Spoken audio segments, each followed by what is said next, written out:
Well, that wasn't Tom, that was me. I made that. That was this. All right, well, sticking with the census, we heard all about the privacy concerns. We've been talking about that for weeks, but no one warned us about the spinning wheel of death. What the hell went wrong last night? ABS has been collecting census data and producing valuable national statistics for over 100 years. We're also looking forward to a bumper night tonight. Well, that was reassuring. I would like to firstly apologise again to the inconvenience that has been caused for many Australians.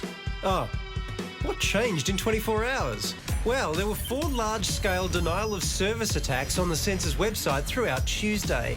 The 4th was the biggest and coincided with an after-dinner spike in census traffic. And because of this, a router became overloaded. And at 11 p.m, the ABS finally pulled the pin.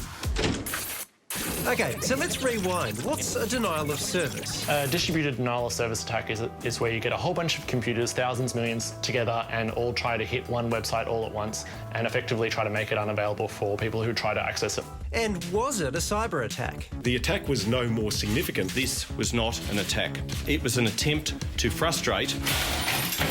Right. And after conflicting reports, it's still not clear where this attack came from.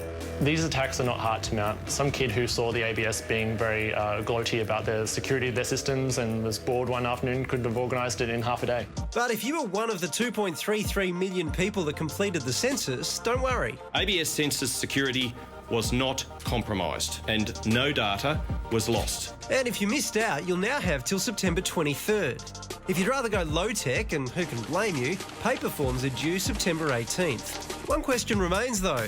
After 2 years and $10 million, how could the ABS not see this coming? Well, Colin Jacobs is an online security expert and he joins us now. Colin, the government said that the system had been thoroughly load-tested, that they were ready. Was that just bravado? Yeah, I feel a little bit sorry for them because they said they tested it, they bragged about it basically, but obviously it wasn't tested well enough because it fell over in about 3 different ways, and that's just by their own admission. So what did they do and how much did it cost to do what they actually did?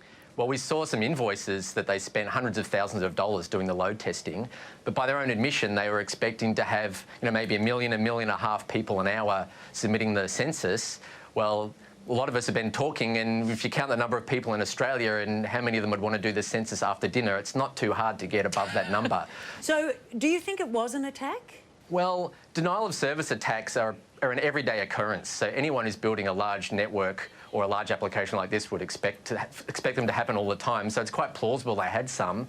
But I hate to say it about an organisation that knows where I live, but the timing of this denial of service attack right after the dinner in the rush period, a DOS and just a lot of traffic happening at once are pretty hard to tell apart sometimes. It's not a great result for the government, Colin, but today is good to see them all singing from the same hymn sheet. I will be clear from the outset, this was not an attack. The Australian Signals Directorate is investigating the malicious attack on the census.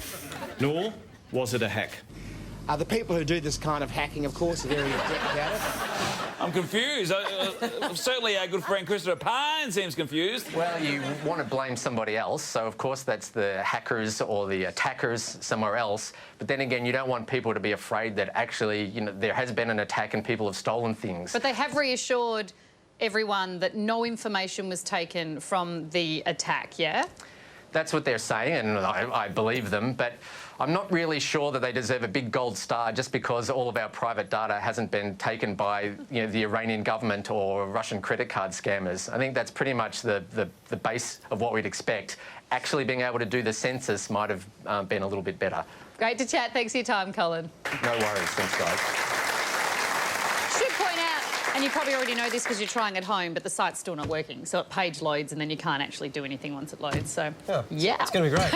A month of this is going to be fantastic. But you know what is interesting about this is the idea of online voting that was floated after the election. Can you imagine if this wasn't a census? Imagine if this was an election.